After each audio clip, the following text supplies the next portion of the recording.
Guardians of the Galaxy Volume 2. Now this, of course, is my spoiler-free review, so if you guys want to skip right over this and go straight to spoilers and all the extra details, I'll put a link in the description below so you guys can go straight to that. But getting right into this, it was an enjoyable film. It was a good sequel. It was funny. I honestly think it was like 4 times the action compared to the first one that has like, you know, it has a couple of action sequences, but a lot of them are small. If you kind of go back to the first one, the first real action sequence is like a little bit of dialogue. Basically an explosion goes off and then Star-Lord flies through a wall, and that's pretty much that first action sequence. Then there's a chase, and then there's a lot of time until like I think it was like Drax versus whatever that dude's name, Rodin, or it's not Rodin, whatever that guy's name was, he's dead, it don't matter. But there weren't a lot of action sequences, and this really kicks off like they are being the Guardians of the Galaxy. They're going out, they're doing some action sequences. A lot of the stuff that they get involved in because of, you know, the stuff that takes place in the film results in some pretty cool action sequences as well. So definitely up the action in this one. The comedy, I'd say, is just about the same. You know, it's still a funny movie. They make silly jokes. They'll have serious moments completely altered or, you know, countered by a really funny moment afterwards, and you know, they definitely do a good job with that. All in all, I think the villain is great. I don't think we're going to have the Marvel villain issue that a lot of people have, especially I think the first Guardians of the Galaxy is one of the ones that's always picked up because no one cared about that first villain. And like I said, I of course don't even remember the guy's name. I think it's Ronan. It's something with an R. But, you know, no one really cared about him. It was like, man, that's just like one of the biggest examples of, you know, the Marvel villains not being that cool.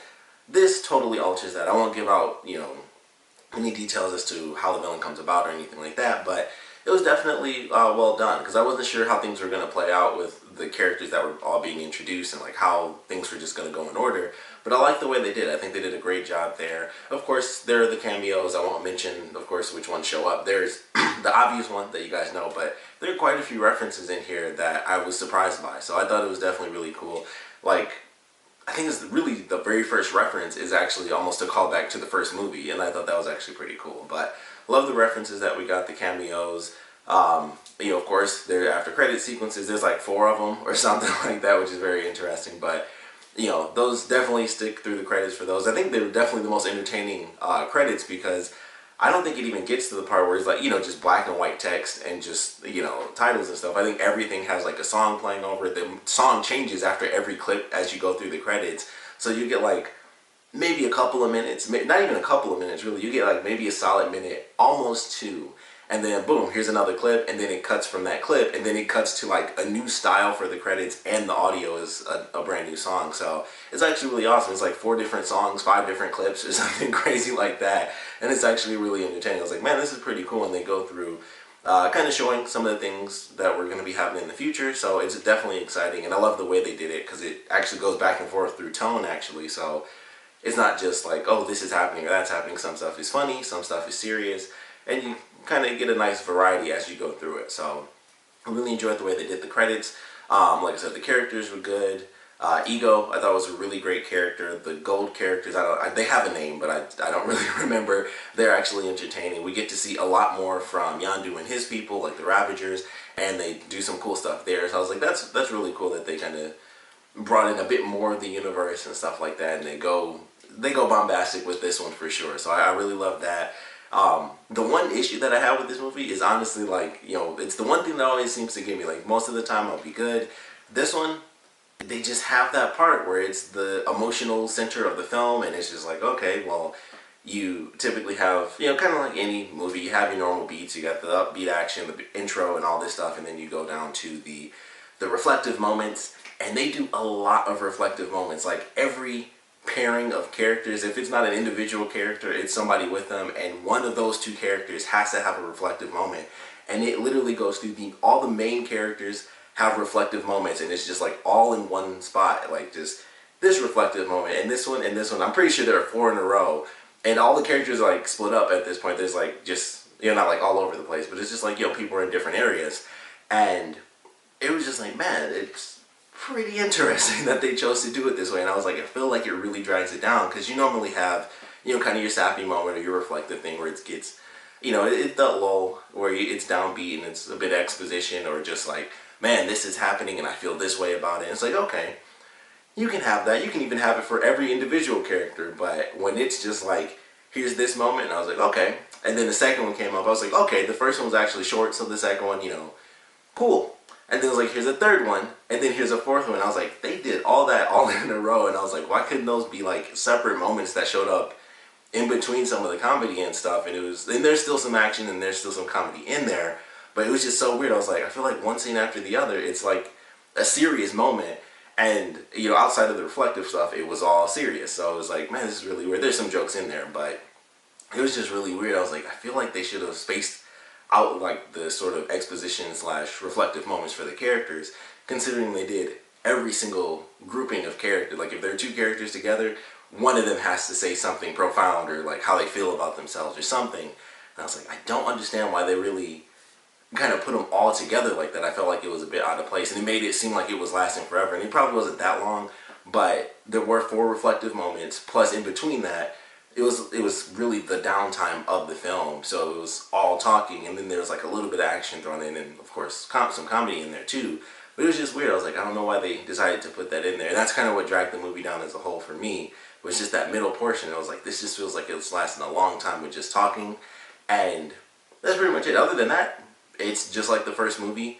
I still say I think that sort of lull is actually what makes me like the first movie more, because I feel like that didn't really have the lull that this one had. Like there's the reflective moment when they go to the bar and it's like, yeah, we won, but even that is like, that's like a small bit of reflection. It's like they sell off the stone, and then they go to the bar, and then they have a party, they talk a little bit about themselves, and then that's when Rodan, whatever that guy's name is, or was, he comes in, then we get an action sequence, and we get a little bit more talk in there, and we have, of course, probably 10 minutes after that, the moment where they all like stand up in a circle, and Rocket calls themselves jackasses. So I was like, okay, you know, that was simple. You know, that was a little bit, but I felt like it lasted a super long time. It was kind of, I didn't mind it, you know, if it was like some sappy stuff, but it was just weird to me that it was all in a row. So that kind of took it down. Like in the middle, it just dipped a lot for me because it was just constantly talking for every single character, and it was good stuff. And that's the crazy thing about it. I was like, I enjoy what they're saying,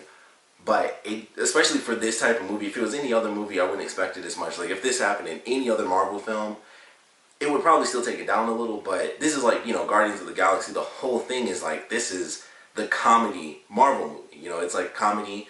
Like I said, they upped the action for this one compared to the first one, but it's known to be like the funny movie. They're known to be the funny movies of the, you know, the Marvel universe. So it was just surprising. It was just like a lot of serious stuff, little jokes thrown in, but it was a big part where I was like, man, there aren't any jokes that are like really making me laugh out loud. And there's definitely some good ones. Some you've seen in the trailer, some of course you certainly haven't, but they have them for sure in there, and they're definitely funny.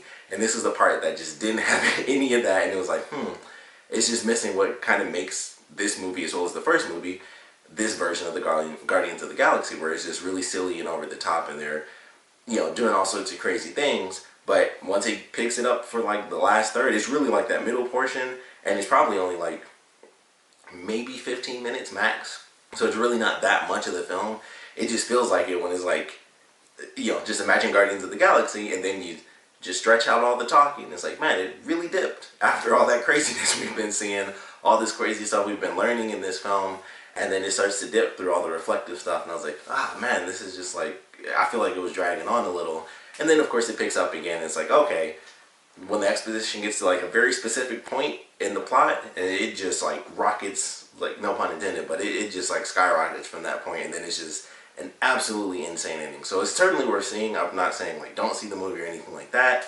Just me personally, I still say I enjoyed the first one more, the very first time I saw it, just because I felt like it kept going. The slow moment wasn't as slow, and it just didn't last as long. It was the same sort of level, but the length was much, much shorter, I feel, in the first film compared to this, where it's kind of the typical thing you get with sequels, especially comedy sequels, where it's like we can't just have comedy and literally no plot development or character development. So they do a great job with that, especially, of course, with Star Wars, because, you know, for obvious reasons, which if they're not obvious then I won't spoil them, but it's like in the trailer. But they do some great stuff with him, but everybody has that moment in this film, and they do a really good job. It was actually, especially the ending, surprisingly emotional. I was very surprised. I was like, wow, this is actually like a super emotional ending that I was not expecting. So it was really well done how they kind of wrap things up, and you just get some crazy stuff. And I certainly like what they did. We get to see a lot more of the universe, which is great, especially if you are a fan of the Marvel Universe. They do, they go to quite a few places in this film, so I love that. Get to see different people, all sorts of costumes and things like that. Really good designs, but ultimately it's definitely a fun film. Definitely, if you like the first one, you will like this. Like I said, I just think I like the first one better, just simply because of that part where it just kind of dips a little in the middle, but still worth seeing because it was definitely fun. Definitely leads to some interesting things for the after credit sequences, so I really loved that. All the characters I thought were great. The new characters were good. Ego was good. Mantis was good. We get to see a lot more of Yondu, and actually, like all the Ravagers, there's actually a lot more to them in this film, which I thought was great too. So they did a great job there introducing whoever the gold people were. They did a good job with them, even though they aren't in like a spectacular amount. But it was actually pretty fun the way they kind of did their characters. So I certainly enjoyed that. Very excited to see where we go based off of one extra credit scene in particular. I'm very excited to see what they end up doing in the third film, or considering what they may or may not be introducing, depending on how they change stuff from the comics to the movies. I don't know. There's concepts where it could go way beyond just the Guardians, so I don't know what they're going to do. We'll see what happens. But I'm curious for where we're headed. Certainly enjoyed this, of course. Would love to know what you guys thought about it, so please comment below. Let me know your favorite parts, least favorite parts. Of course, you can keep it vague here. If you want to put spoilers, just put a spoiler tag so nobody actually reads through a whole comment and something's ruined. Of course, if you want to save those comments, you can just hop over to my spoiler discussion and then just put them all there. But we'd love to know what you guys thought about this. Are you excited for where we're headed with the Guardians? Are you excited for, or were you just happy with the way they did the development of the characters? Because I do think they added a lot to them as an actual team. Because the first movie was them just getting together. This was them as a team. It does, they do kind of talk about how they passed quite a bit of time from the last film. So they certainly do a great job of them actually being a team this time. And that's kind of all in the trailers where they, they're doing the poses and they're all together.